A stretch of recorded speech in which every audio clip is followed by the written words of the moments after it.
It's been 4 weeks since students in 2 Newport News schools last stepped foot in their classrooms. Yes, since last month's shooting that injured two 17-year-olds at Heritage High School, nearly 1,000 middle and high school students have been learning virtually as community leaders formed a reentry plan.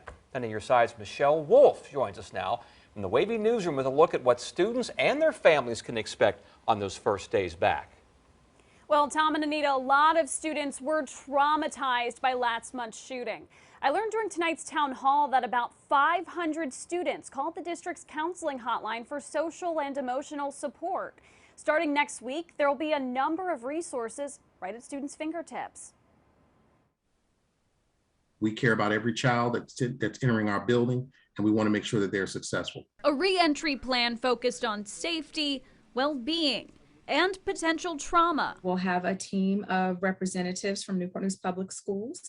That team is comprised of student support specialists, school social workers, school psychologists, and licensed mental health therapists. Guiding Heritage High School and Huntington Middle School students back into a routine with increased police presence and by strengthening their mental health. We will be there to talk with students and to help them process the events as they occurred, and also give them some coping strategies to help them throughout the year. Linda Askew, who supervises student support for the Newport News School District, tells 10 on Your Side she and her team are creating mindfulness boxes full of resources for each student to take home. A fidget cube, an infinity cube, something called Simple Dimples, which somewhat resembles a dimple, but basically you push, pop it, or poke it. When you're talking about a stressful event, to have something in your hand that you can hold on to, you can push it, you can turn it, whatever you need to do to help you to get those emotions out.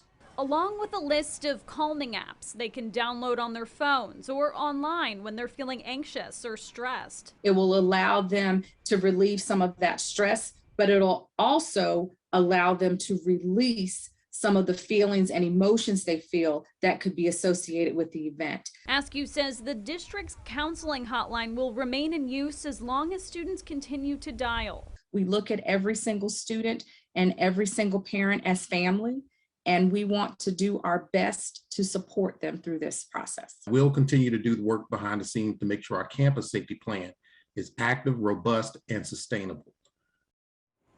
Now, tomorrow night, Huntington Middle School will have an open house for parents and students where they can walk through their classrooms and talk with teachers and staff. Heritage will host theirs on Monday. Middle schoolers will return to the building full-time on Monday and high schoolers on Wednesday. From the WAVY Newsroom, Michelle Wolf, 10 on Your Side.